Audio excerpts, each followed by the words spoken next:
Hello and welcome to my YouTube channel. Here I review many video, audio and photographic related products. Today I'm taking a look at the Zoom F1 field recorder. Now you can see on that screen there that this recorder is really compact. It's a great little piece of kit. I bought it particularly to use with my Sony RX100 Mark V and also my Sony A6000. And the reason why I was thinking of using it with those two particularly, they have no mic inputs. This here is a completely self-contained little audio recorder, and you can plug various microphones into it, and you then just post-sync the audio afterwards. Now that with Final Cut 10 is actually very straightforward. As long as you remember to hit the record button on the recorder, or any recorder you're using, and also you can find a way of syncing it when you actually get back to the studio.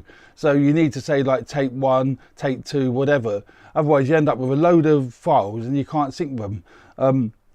But this little audio recorder has many features that I really like, and a few that frustrate me. But let's get into what I like about this particular field recorder. It's compact size. You can shove it in a pocket, top pocket, whatever. Don't know if it'll fit in there. Yeah, it fits in there quite, reasonably well. You can shove it on your belt, as I did when I went out to do some filming.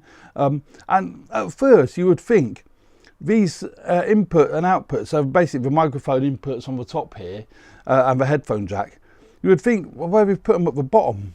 But it makes sense, actually. Very well designed, because when it is on your belt, up that way, when you turn to see the controls, the audio levels, whatever, it's up the right way. So how clever is that? That was a very clever design. Very clear meter here, display here, sorry, not meter, very clear display, so you can see what the audio levels are doing. It comes with, there's two versions actually, sorry, there's the lapel mic version and there's the gun mic version, and it comes with either or. I purchased it with the lapel mic and I bought the gun mic separately. I'll explain about that in a minute.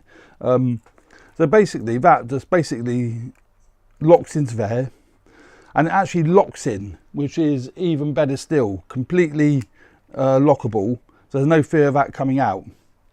And as I said, you can put that on your belt, put this up your shirt, whatever, and you've got a completely self-contained audio recording system. And I don't know if you can see that. The audio levels, get me mic, the audio levels are showing up on the display there. Don't know how clear that is to see. The audio levels are showing up on the display, so you can actually quickly look at it, monitor it. Yeah, those audio levels are fine. That's peaking at the moment. That red light there basically shows that it's peaking.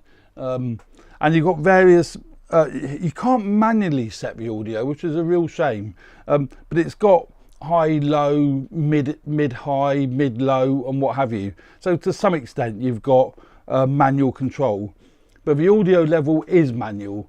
It's not going to suddenly go up, go down, go up, go down. So you can set it to auto, but I use it in manual and it's really nifty. You can buy it with the I say the gun mic, and it comes with a shock mount attachment that puts on your camera. Now I've made a right boo-boo here, because I assumed you could buy the shock mount separately. Apparently you can't. I've searched online for the shock mount for this. So when I bought the gun mic, I thought it would come with it, but it didn't. So because there's two versions of this mic, and I made a bit of a boo-boo there. And that's the thing that annoys me with this. I've got no way at the moment of mounting it on the camera. There's not even any screw thread underneath this plate, so you're a bit stuck there.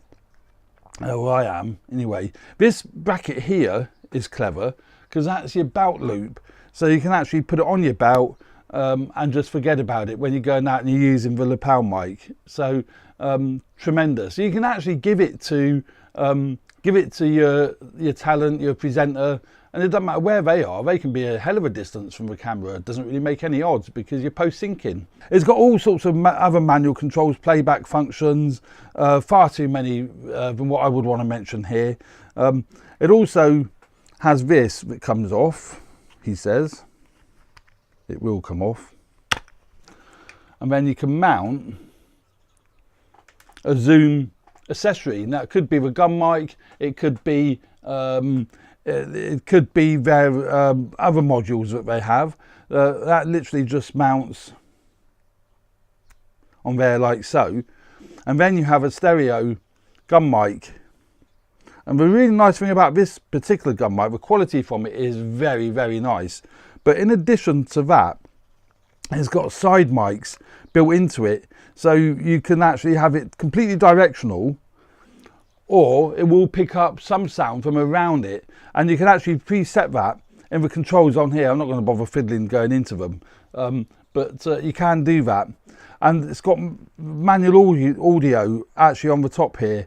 So you just adjust the dial according to what audio levels you want, and obviously you can see them, plug your headphones in, and away you go. But as I say, I haven't got the mount to mount it on the camera, but you can still use it like that, you know, if you're interviewing someone, blah, blah, blah, blah, blah, blah, you know. It's still a very nifty and a very useful piece of kit, and I really like that. This isn't something I'll be using every day. It would be the tie clip mic like I've got on now. But all in all, still a very nifty piece of kit. It's very light, but built with a quality in mind. It's not, if you drop it, you don't feel it's going to break. It's pretty well made. I really like the construction of it. I don't like, going on the right way, put that back on. I don't like the battery compartment. Now, the battery compartment's on the side here, which is fine, but it's just a little flappy thing like that. And because of this bar, it does get in the way of getting the batteries in and out. And I just find that very plasticky. I'm just very concerned that is going to get broken off. And then you've got to somehow clip that back in. And that is a bit of a kerfuffle. Such a kerfuffle, I ain't even going to bother doing it now. So there we go, that's a bit of a kerfuffle. You got volume control here for your headsets, so that's quite nifty. And you've got on-off switch. You can lock it as well, which is great. So when you turn it on, don't know what, it's gone off because the battery's out. Yeah, when it's on and you hit the record button, you can actually lock it so that you don't push the lock button down, so you can lock it, which means you're not going to accidentally knock any controls while you're filming, and that is really, really good. Micro SD card slot just in the side there. But the nice thing is, you don't need to take the SD card out whenever you want to move the stuff onto your computer, because you could just plug a USB lead straight into the USB port there, which is on the side there. I don't know how easy that is to see, but USB port on the side, plug it straight into your computer. And that's what I do. I don't bother taking the SD card out. These little micro SD cards are a pain in the bum. So there we go. I've also tried, as well as trying it with the bloody thing. Yes, crap. That is so crap. Why they, I don't know. Oh, there we go. I've got it in, I think. Why some of these manufacturers design things like that, I don't know. An overall really nicely designed piece of kit, but that to me isn't. I've also used it with Rode Video Mic Go, because I used that with my RX100V as a test, and I can say that worked really well as well. And here's a clip of me using it with the Rode Video Mic Go. I've now unplugged my tie clip mic that came with the F1, and I've plugged in the Rode Video Mic Go. A lot of vloggers use the Rode Video Mic Go, and they swear by it. So I just wanted to see how good that is. I've actually connected it via a red cable into the F1, because the cable that comes with the mic is too short, and I haven't found a way of mounting the F1 onto this bracket. I'm not keen on this bracket idea, because I have to hold the camera up higher. Because if I hold it like that, which is more comfortable for me, it looks like I'm filming up my nostrils, and I don't like that. So I have to do that. But yeah, that's the audio coming from the Rode Video Mic Go. I've turned the gain up as well to high plus compared to high minus. So yeah, it should be pretty good. I don't know how much background noise it's picking up. There won't be a lot really, because there's only birds whistling in the background. So there we go, that's the RX100 Mark V with the Rode Video Mic Go. The other great thing is I can wander away from the camera quite dramatic. Well, I can wander away as far as I wanted to, because I post sync the audio, so you know, it's not reliant on radio mics or anything like that. So yeah, much better than you. My arm's aching, so I'm going to hold it this way now. Oh, my arm aches. So with using a recorder on you, it doesn't matter how far away you go from the camera, it's great, really flexible. So there we go. Much better than using radio mics as well, because they do tend to drop out even in an environment like this. So I've been out and about using this with the tie-clip mic, and it works extremely well. I was concerned, as this clip will show you, whether when it's on your belt, whether the microphone, end of a microphone, is going to get damaged because of that, whether that is going to get damaged every time you go to do that. But in reality though, I don't suppose you're going to be doing that a great deal just to see if the levels are working. But here's a short clip of me using this with the lapel mic that came with it.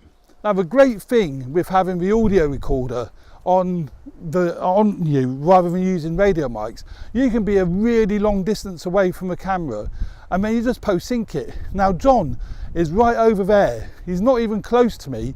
Obviously I'm getting closer to him, but the beauty is the audio should be excellent. Radio mics are great, but they're not incredibly reliable. So, you know, you get far more reliability if the audio is actually here on my belt. Now, obviously, as I move closer towards John, we could use a radio mic, could use a cabled mic, but the beauty is we don't need to. So much more flexibility.